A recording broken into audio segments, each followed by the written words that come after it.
کیا قرآن خوانی اور اصال ثواب سنت سے ثابت ہے؟ جی، قرآن خوانی اصال ثواب سنت سے ثابت ہے، لیکن میرے نبی کی سنت سے نہیں، انڈیا پاکستان کے مولویوں کی سنت سے۔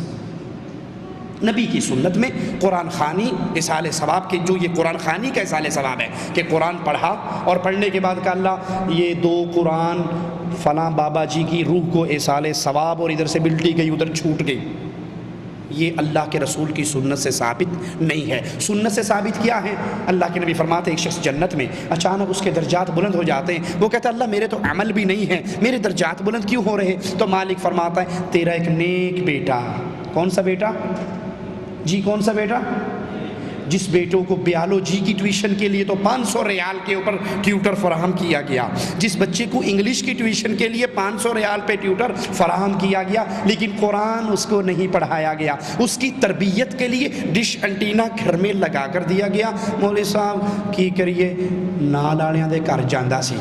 کسی اور کے گھر جاتا تھا یہ فلمیں دیکھنے، ہم نے کہا یہ بدماشی اس کو گھر میں ہی لا کر دے دو، آج یہ فلمیں دیکھنے کسی اور کے گھر جاتا ہے، کل کو یہ بدکاری کرنے کے لیے اگر کہیں اور جائے گا تو وہ بھی پرووائڈ کر دو گے، پتر اوتھے نہ جا ایتھے ہی منہ کالا کر لا جڑا کرنا ہے، وہ بھی یہی کرو گے۔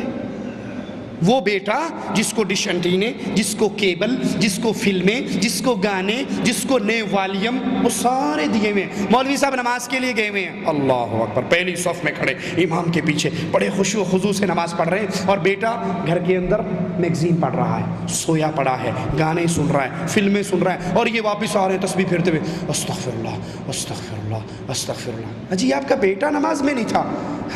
اولاد جوان ہو گئی ہن قابو نہیں آندی،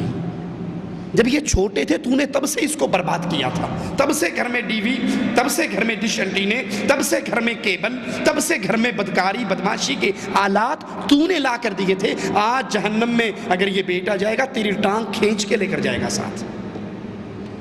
وہ کہے گا اللہ میری تو اولاد، میرے تو کوئی اعمال نہیں، درجات کیوں بلند ہو گئے؟ مالک فرمائے گا میرے بندے تیرا نیک بیٹا تیرے لیے دنیا میں دعا کرتا ہے، اس دعا کی وجہ سے تیرے درجات بلند ہوتے ہیں۔ باقی گٹھلیوں پہ آیت کریمہ پڑھ کے بلٹی کرنا، قرآن پڑھ کے بلٹی کرنا، یہ مولویوں کا دھندا ہے،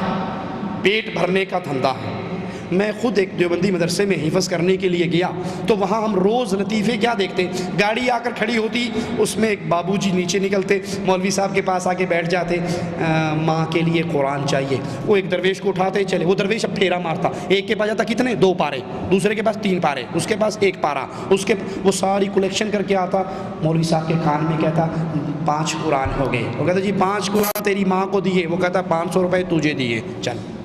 ابھی یہ گیا، آدھے گھنٹے بعد دوسری گاڑی والا آ گیا، ابا مر گیا قرآن چاہیے، چل بھائی چل کھڑا ہو، وہ ایک پھیرا، ابھی اس نے 2 رکوع نہیں پڑے ہوتے اور جھوٹ مار کے 2 سپارے اس کو دے دیتا۔ اگر یہ سسٹم چلنے والا ہوتا تو غریب مارے جاتے، امیر جیت جاتے۔ کیوں؟ امیر آدمی دنیا میں بدماشی کرے، عیاشی کرے، جو مرضی کرے، مرتے ہوئے 2-4 لاکھ مولویوں کے اکاؤنٹ میں ڈال جائے کہ میں ہن جان لگا تسی ساہ نہیں لینا، پیچھو پڑھی آؤ تو سٹی آؤ، بھیجتے رہو مجھے، میں تو جو کچھ کر کے گیا ہوں تمہیں پتا ہوں، اب جاؤ یہ 10 لاکھ کا چیک تمہارے اکاؤنٹ میں جمع ہو گیا، صبح شام قرآن پڑھو اور کوئی سارا اس کی روح کو اصال ثواب۔ لیس للانسان الا ما سعی، بندے کو وہ ملے گا جو وہ کر کے جائے گا۔